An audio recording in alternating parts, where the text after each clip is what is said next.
You know, I actually took the train down today from New York City. I was in Manhattan, in Lower Manhattan, at the where the World Trade Center is, with some firefighters who were there that day. We'd been planning this for a long time in preparation for the 20th anniversary. And it's important that people understand what guys like him, what Gold Star families, what veterans feel from all this. There's no elation that the quote unquote war has ended. The war has not ended. They know, and especially Gold Star families. I had a meeting with a bunch of Gold Star families from the SEAL teams last week. And the goal of that meeting was to kind of see where everybody's at. How are you guys feeling? And it turned out there was no existential questions about whether their son or their husband had died in vain. That was the worry, that people feel like our sacrifices were made in vain. But nobody actually had that opinion. Everybody knew, no. What did we get for 20 years? Well, we got no more 9/11s. We got no attacks on the homeland from this threat that caused 9/11 in 2001. And it's worth noting, we were not at war on September 10th, 2001. We weren't at war when the USS Cole was bombed in 2000. We weren't at war in 1998 when our embassies were bombed.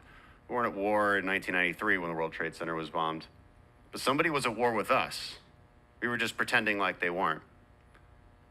And after September 11th, we stopped pretending. And unfortunately, today, we began pretending again. We began pretending like we ended a war. And I hope nobody's writing a headline that says, we ended America's longest war. We ended no wars. We didn't lose a war, we didn't end a war, but we did give up a strategic position in that war, in that fight. It will now be extremely difficult to deter or deny terrorist safe havens. We just can't do it. We don't have airfields nearby. We don't have the resources. Taliban will most likely close off cellular networks and internet, making it impossible to target. We don't have eyes and ears on the ground anymore. And the homeland is now at more risk than it has been in 20 years. And don't take my word for it. You can take the intel community's word for it. And I think what's more frustrating even is what Jim had alluded to. The intel community told this administration this would happen. Whether it was 2 days or 2 months or 6 months, they said, it will fall to the Taliban. So knowing this, why keep going with a terrible plan?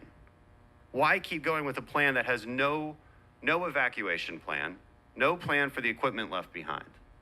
Why on earth would they do that? Because they love the slogan, no more endless wars. That's why. We made foreign policy based on an emotional slogan.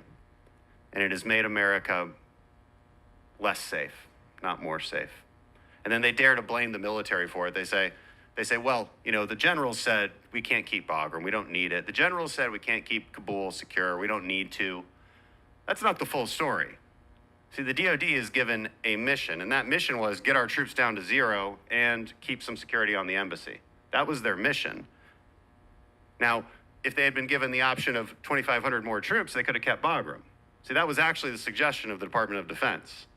So do not let this administration lie to the American people and say that the DoD suggested that we leave Bagram, that we leave Kabul. It's just not true. The DoD was put in a position where they had to make that choice. And that should be on the record.